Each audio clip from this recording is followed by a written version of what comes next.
Bonjour, laissez-moi effacer tout ça. OK, vous vous retrouvez devant cette page-ci et je vous demande de remplir les sections en couleur. Donc, première chose que vous allez faire, c'est trouver les statistiques de population. Donc, retrouver les vrais chiffres, mais au Canada, on est autour de 35 millions. Et, je sais pas, Terre-Neuve et Labrador, ils sont peut-être 1 million. Vous retrouvez les vrais chiffres comme ça et vous insérez chacun des chiffres. Je sais pas, ils sont 300 000 à l'île du Prince-Édouard.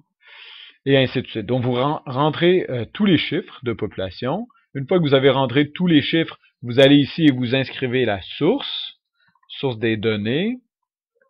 Et là, vous collez le lien pour votre source de données.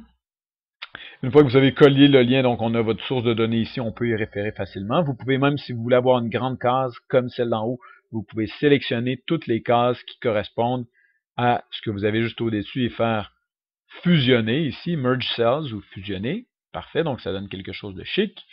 Et ensuite, vous revenez ici et vous devez, c'est ce qu'on va faire ensemble, vous devez calculer le revenu disponible par habitant. Alors évidemment, vous pourriez le faire à la calculatrice, mais il y a une façon beaucoup plus simple de le faire. Vous écrivez égal, donc vous signifiez au tableur qu'ici c'est une formule qui va entrer, égal, et comment on calcule le revenu disponible par habitant? Eh bien, on a besoin du revenu disponible, donc cette case-ci fois 1 million. Pourquoi fois 1 million? Mais c'est parce que c'est écrit ici.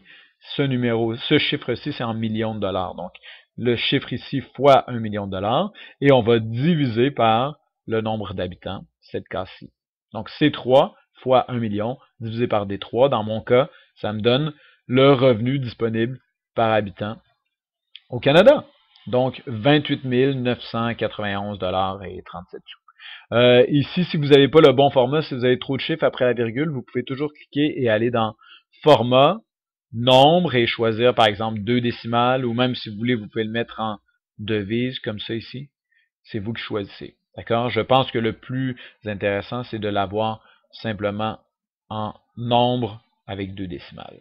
Parce qu'on a déjà le signe de dollar en haut.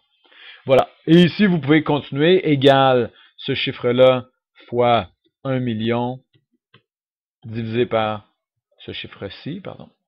Donc, c'est 4 fois 1 million divisé par des 4. Et vous avez encore le revenu disponible, mais cette fois-ci pour le territoire pour la province de Terre-Neuve et Labrador. Et vous pouvez continuer. Mais vous êtes d'accord avec moi que si vous continuez partout, ça devient long d'écrire la formule à chaque fois. Donc, il y a un truc encore plus rapide. Une fois que vous avez une formule, ici, c'est 3 fois 1 million divisé par des 3, vous pouvez répliquer cette formule-là et les cases vont se décaler automatiquement. Donc, C3 va devenir C4, C5, C6, C7, C8. Et même chose, la population, ça va passer de D3 à D4, D5, D6, D7. Donc, quand vous avez tous les chiffres, vous pouvez simplement attraper, regardez bien ici, ça devient une croix. Vous attrapez le coin en bas et vous descendez. Donc, vous cliquez dessus avec la souris et vous gardez le bouton enfoncé. Puis là, vous descendez et la formule se copie. Donc ici, j'ai une nouvelle formule, C4, D4.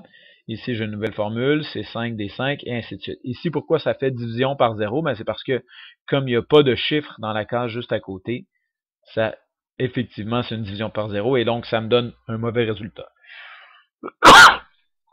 Pardon. Voilà.